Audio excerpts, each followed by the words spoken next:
Erev Shabbat Shalom à tous. Shabbat Kodesh, Shabbat Parashat Chaye Sarah. Be'ezrat Hashem, que les paroles de Torah qu'on va dire aujourd'hui soient pour l'élévation de l'âme de toutes les personnes dont les noms sont rappelés dans le texte sous cette vidéo, et en particulier mon grand-père Shelomo Bar Rachel Zichrono Livracha, dont la Haskara est la semaine prochaine. Ve'lavdil ben Ametim Achaim Ka'akadosh Baruch Hu envoie la refoua shlema à tous les malades du clan Israël, et en particulier les personnes dont les noms sont rappelés dans le texte sous cette vidéo. Alors, Parashat Chaye Sarah, c'est appelé en Israël Parashat Shabbat Chaye Sarah est appelé le Shabbat Chevron, Shabbat où, Baruch Hashem, on a le minag d'aller à Chevron pour commémorer ce qui nous est relaté dans cette paracha, qui est le premier acte d'acquisition qui est détaillé et qui est vraiment écrit étape par étape d'acquisition d'Avraham Avinu d'une partie de la terre d'Eretz Israël.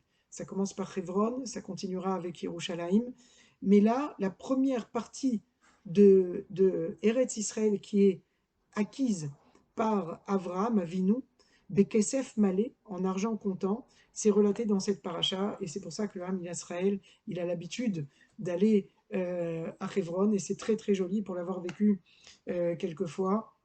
C'est très très joli de voir que tout le Ham Israël se retrouve là-bas pour justement renforcer les gens qui habitent là-bas toute l'année et qui représentent justement, qui gardent le tombeau des patriarches, la Maharat Amarpela, où sont enterrés nos Avot et Adam Arishon et Chava.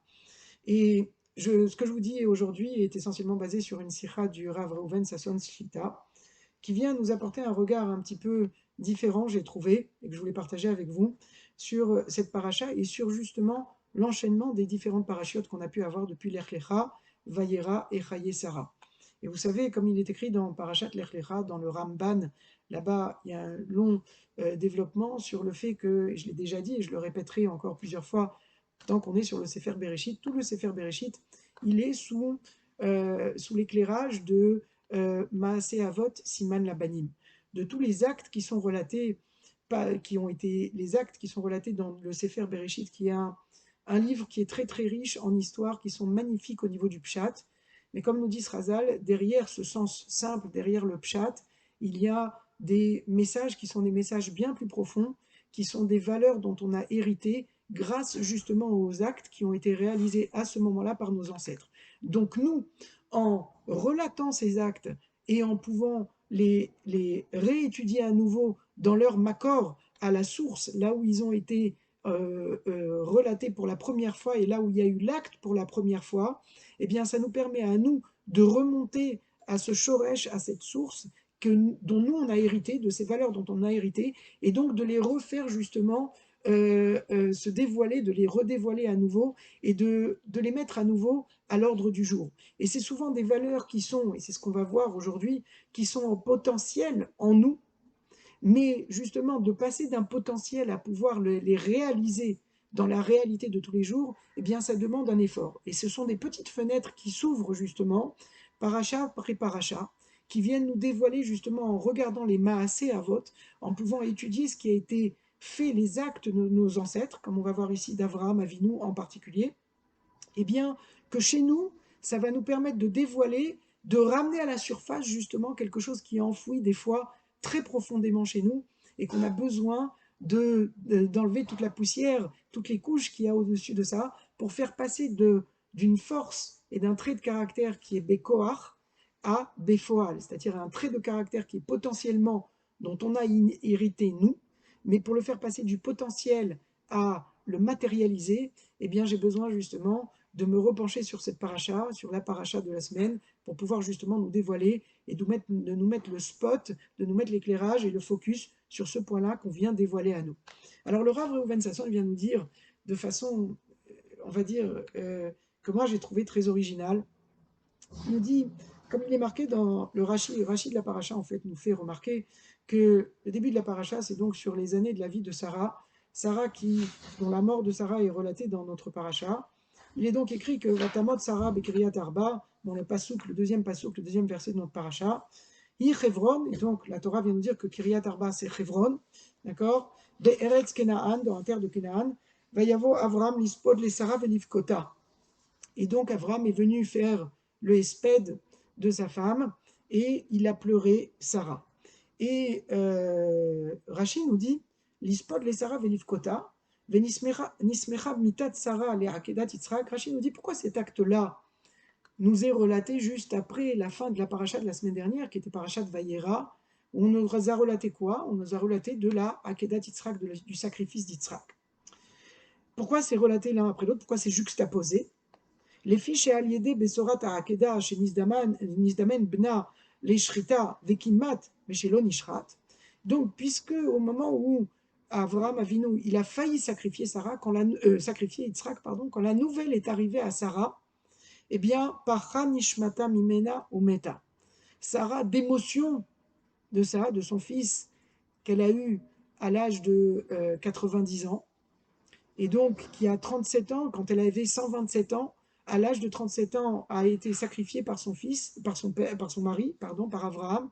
Eh bien, quand elle a entendu cette nouvelle-là, avant de pouvoir entendre, d'après certains des Mefarshim, avant de pouvoir entendre qu'il n'a pas été vraiment sacrifié, eh bien, d'émotion, son âme est sortie et elle en est morte. Et donc, le Rav Reuven Sasson de nous faire remarquer que les Mefarshim nous disent, que les commentateurs nous disent que si on vient à reprendre ça, on voit quoi? On voit que là aussi, il y a ce qu'on appelle une dimension de Bekoar, potentiellement. Akadosh Baruch Hu, il a demandé à Abraham d'aller sacrifier Yitzhak. Celui qui devait être sacrifié potentiellement, Bekoar, pardon, c'est qui? C'est Yitzhak. Au bout du compte, Befoal, concrètement, qui a perdu la vie de cet événement? Puisque Rachid nous dit que ce sont la juxtaposition vient nous montrer que c'est lié. C'est pas Yitzhak, c'est Sarah. Donc il y a ici un Bekoar et un Befoal. Il y a potentiellement et concrètement comment ça a été matérialisé. Potentiellement, ça devait être Yitzhak. Concrètement, c'est Sarah qui est partie. Quand on vient à relire cette paracha, qu'est-ce qu'il est écrit juste après? Donc Avraham Avinu, lui, il vient pleurer Sarah, et après il va chercher à pouvoir enterrer Sarah. Et là se développe un dialogue en fait entre les habitants de l'endroit où Avraham Avinu, comme on a vu la semaine dernière, Avraham Avinu, il voulait absolument enterrer Sarah dans la Maharat à Marpella, qui lui a été découverte donc la semaine dernière, comme on a vu, par bien sûr par Ashgacha Pratit, par l'esprit divin que Akadosh Baruch Hu a fait en sorte que un des agneaux que Avraham a voulu offrir aux anges qui sont venus le visiter au début de la paracha de Vayera l'a mené à la Maharat à Marpella et qu'il a pu voir là-bas Adam et Chava et qu'il a pu comprendre que c'était l'endroit du Chibour, l'endroit de la connexion entre les mondes supérieurs, entre Gan Eden et le monde dans lequel on vit.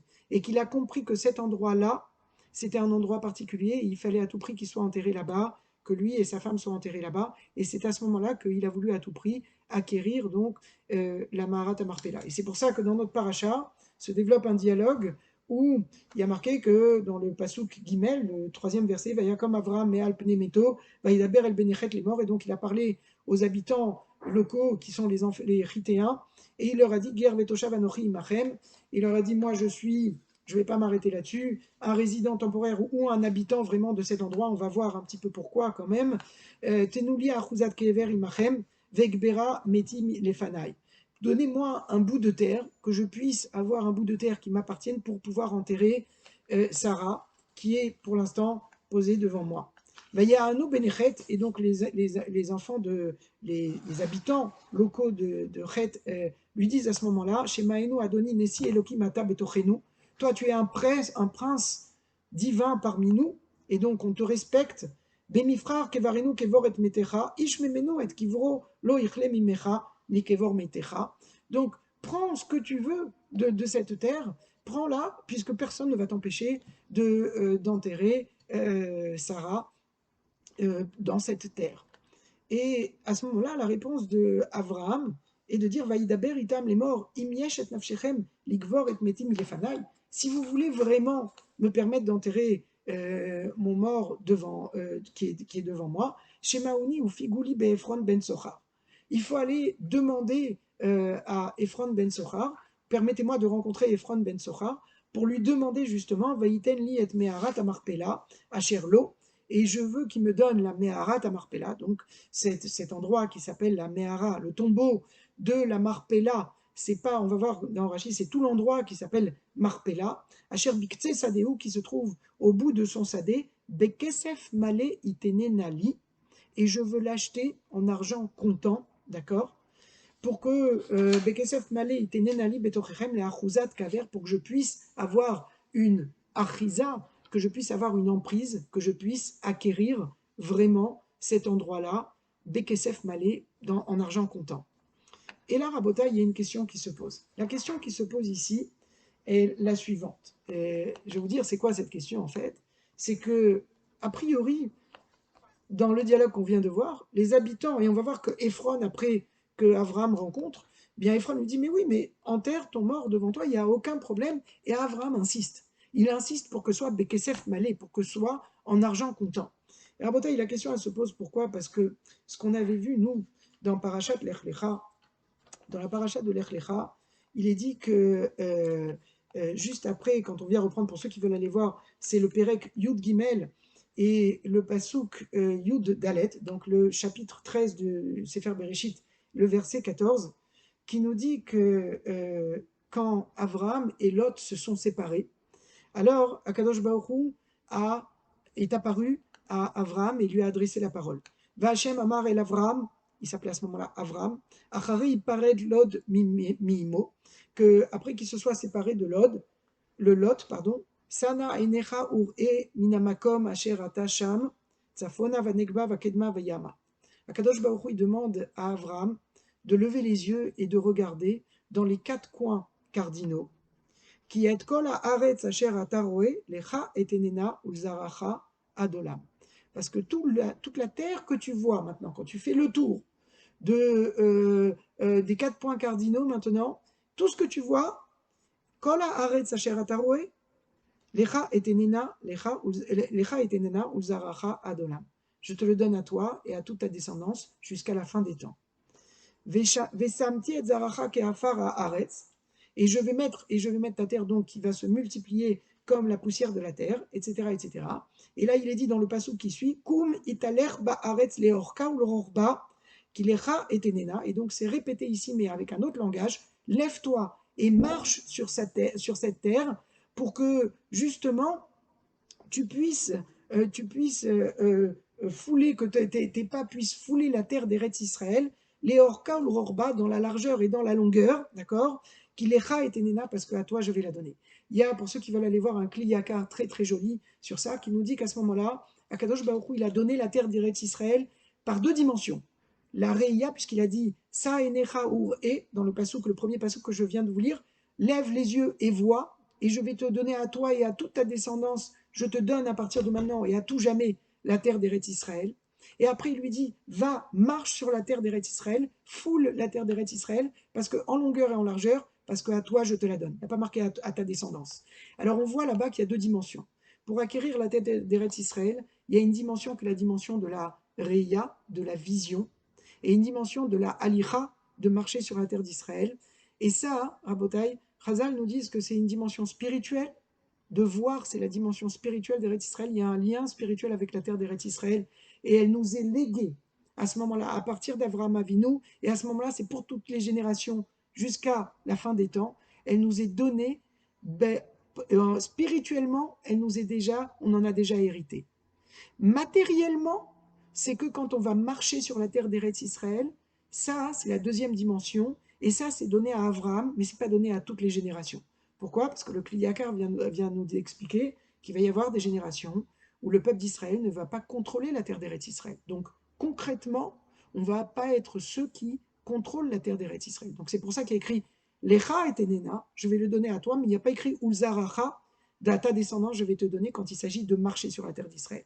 Au niveau spirituel, quand il s'agit de regarder la terre d'Eretz Israël, alors ça, c'est Lecha Ulzaracha Adolam. Je vais donner à toi et à toute ta descendance jusqu'à la fin des temps. Parce qu'au niveau spirituel, en potentiel, Békoar, elle nous appartient à la terre d'Eretz Israël. Pour dévoiler ce Békoar qui passe à un Béfoal, eh bien ça dépend de nous. Il y a des fois où on va être assez méritant pour que ce soit, oui, le peuple d'Eretz Israël qui est maître de la terre d'Eretz Israël concrètement, matériellement, et il y a des fois, malheureusement, où la terre d'Eretz Israël, elle va être sous une domination d'un peuple qui n'est pas le peuple d'Eretz Israël. Et ça, Rabotai, si on vient à ramener ça à notre paracha, on voit que dans la paracha de Lech Lecha, Akadosh Baruch Hu, il a donné déjà la terre d'Eretz Israël à Avram Avinu. Donc Avram Avinu maintenant, la question qui se pose ici dans le Pshat, Avram Avinu, pourquoi la terre d'Eretz Israël, elle t'appartient? Pourquoi tu viens demander au Bnei Chet de te donner une partie de la terre? Alors vous allez me dire, bon bah, il y a quand même, c'est eux, a priori, les habitants de cet endroit, d'accord? Bien que on voit que Avram Avinu, comment il se présente, Ger Vetoshav. Je suis un ger, c'est-à-dire je suis un résident temporaire, je suis un visiteur, d'accord? Vetoshav Anochi, mais je suis aussi celui qui est Yoshev Ba'aretz, c'est-à-dire je suis quelqu'un qui habite sur la terre, sur cette terre-là, c'est-à-dire elle m'appartient aussi, de la même façon, comme dit Rachid, Bédine, elle est à moi. Par din, elle m'appartient. De fait, elle m'appartient. Alors il y a cette ambiguïté, est-ce qu'elle m'appartient vraiment ou est-ce que je suis juste un visiteur sur la terre d'Eretz Israël, sur la terre qui s'appelle à ce moment-là Canaan, d'accord, elle ne s'appelle pas encore Eretz Israël. Et les habitants les Bnechet, qu'est-ce qu'ils lui répondent à ce moment-là? Bien sûr, prends l'endroit que tu veux, prends la part de terre que tu veux, personne ne t'empêchera de prendre la part de terre que tu veux. Entre ce dialogue-là, est-ce que Akadosh Baruch Hu a promis à Avraham Avinu? Avraham Avinu, a priori, aurait dû à ce moment-là prendre Sarah, prendre la proposition des Bnechet et enterrer Sarah à cet endroit-là. Si Avraham Avinu, il dit non, je veux l'acheter Bekesef Malé. Dans le Pshat, qu'est-ce que ça veut dire, Rabotai? Ça veut dire que cette terre-là, jusque-là, elle n'appartient pas vraiment et on a besoin d'entériner cette promesse qu'a fait Akadosh Baruch Hu à Abraham. La terre ne nous appartient pas et quand est-ce que c'est vraiment entériné? C'est quand justement Abraham vient payer, c'est pour ça qu'il insiste à payer Bekesef Malé, il veut payer à tout prix Ephron. Mais ça, Rabotai, on peut donc se dire que Abraham, avant, donc la terre d'Eretz Israël, ne nous a pas été promise, je veux l'acheter, je veux vraiment l'acheter, j'insiste pour l'acheter, et même quand Ephron me dit, mais non, j'ai pas besoin d'argent, prends l'endroit que tu veux. Donc la promesse qui a été faite dans Parashat Lech Lecha, elle n'a pas été mise en application à ce moment-là. Encore puisque on insiste pour acheter avec de l'argent comptant, de Kesef Malé, de l'argent comptant. Vous avez compris un petit peu la problématique qui se pose ici et ce qu'on va en tirer nous. Ce qu'on va en tirer nous exactement, c'est que le message que vient nous dire le Rav Reuven Sasson et qui est tiré d'ici, c'est que il y a l'acquisition Bekoar et il y a l'acquisition Befoal. C'est-à-dire, il y a une acquisition qui est faite, qui nous est donnée en principe, d'accord? C'est en potentiel, ça nous appartient. C'est-à-dire que la Kedusha d'Eretz Israël, la sainteté d'Eretz Israël, elle nous a été donnée à partir de la paracha de Lech Lecha. La dévoiler et l'entériner complètement, qui se traduit par l'acte ici d'acheter Bekesef Malé, ça c'est quelque chose que Avram Avinu, il a insisté, qui a priori pouvait être en contradiction, on peut le lire dans le Pshat comme étant en même temps en contradiction avec ce qui a été donné dans la paracha de Lech Lecha, c'est pas en contradiction. Maaseh Avot Siman Labanim. Ça vient nous dire quoi? Ça vient nous dire même au niveau de la terre d'Eretz Israël, et on peut transposer ça au niveau de la personne, de la Kedusha qu'il y a dans la terre de Eretz Israël. Ici, Avram Avinu, il vient dire, je viens acheter la Meharat à Marpella, qui est Chevron, Chevron qui est ce ribour, donc, entre les mondes, ces mondes-ci, et le monde d'ici, qui est le monde matériel, et les mondes supérieurs, qui sont les mondes spirituels, le ribour entre le Gan Eden, Pétar Gan Eden, l'ouverture du Gan Eden sur terre, elle est où? Elle est à Chevron. Chevron, le nom de la ville de Chevron, le nom, on sait que c'est la Maout, c'est justement l'essence même de la chose ou de la personne à qui on donne ce nom-là, de l'endroit auquel on donne ce nom-là, eh bien, l'essence même, c'est dans le nom. Donc, Chevron, qui est le nom de la ville, Chevron, c'est Milachon Chibour. Chibour, ça veut dire connexion. C'est le lien entre justement les mondes d'ici et les mondes d'en haut, les mondes plus spirituels. Avraham Avinu, il vient dire justement pour faire connexion entre ce qui nous est donné Befoal et Bekoar, ce qui nous est donné potentiellement et que je viens traduire à quelque chose qui est matériellement, qui est maintenant à moi, qui est passé, qui n'est pas juste potentiellement, mais que je viens dévoiler, eh bien, ça dépend d'un acte qui dépend de nous. C'est-à-dire que Avram Avinu, ici, il a acheté, et si vous faites attention, tout le but de la Hakeda, et tout ça c'est lié, puisqu'on voit que le but de la Hakeda, comme il est dit à la fin de la Hakeda, après que l'ange est arrêté, après que l'ange ait arrêté Abraham, et qu'il lui ait dévoilé, qu'il lui ait montré l'agneau, d'accord? Vaïssa Abraham et Enav, Vayar, Veine, Aïl, Achar, Nechaz, Basevar, et il a vu à ce moment-là un agneau, d'accord, et il est allé, il l'a sacrifié. Vaikra Avraham Shem Amakom Ahu Hashem Yir'e. Asher Yamer Ayom Behar Hashem Yira'e. Et Avraham, il a appelé cet endroit Aramoria, l'endroit où Akadosh Baruch a montré, ou se fait voir, d'accord, Asher Yamer Ayom, et qu'il est dit Ayom, et qu'il va être dit dans les générations après, Behar Hashem Yira'e, c'est sur cette montagne-là que Akadosh Baruch va se dévoiler. Sous-entendu, c'est à cet endroit-là qu'il va y avoir le Beth Amikdash, et c'est à cet endroit-là que Avram, ici on nous dit, a appelé Yerushalayim Yerae. Yarae, Yirae, Yerae, ce sont des ça, et comme nous dit le Midrash, comme Malki Tzedek, il a appelé cet endroit-là Meler Shalem, d'accord, il a appelé l'endroit de Jérusalem qui s'appelait à ce moment-là Shalem, et bien comme on a fait en fait une union entre comment Avram Avinu, il a appelé cet endroit, il l'a appelé Yirae, et Malki Tzedek qui a appelé cet endroit Shalem, Yir'e et Shalem, Yerushalayim, et c'était dans cet endroit-là, il s'est appelé d'après ces deux noms-là, qui ont été donnés à ce même endroit. Voyez que cet endroit-là, la Kedusha de l'endroit, elle était là déjà, mais il fallait la dévoiler par justement le fait que je vais faire un acte. Il y a des endroits, comme nous dit le Rav, il y a des endroits qu'on ne peut pas appeler par un nom et qui ne peuvent pas être dévoilés dans les mots avant qu'il y ait un acte qui est une Messirut Nefesh. Il a fallu que Avram Avinu il se surpasse, il se transcende à ce moment-là, lui et Yitzhak, et qu'il fasse un acte qui est un acte surhumain, qui fait qu'à ce moment-là, la Kedusha qui était en potentiel, elle puisse se dévoiler à la surface en matériel.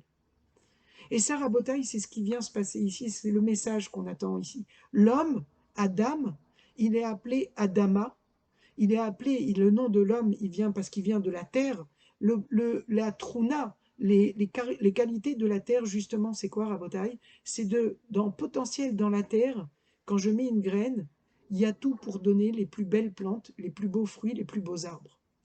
Mais il y a des terres qui vont être fertiles et des terres qui vont être moins fertiles. Ça va dépendre de l'écosystème dans lequel elles sont, de l'éclairage, du climat, etc., etc.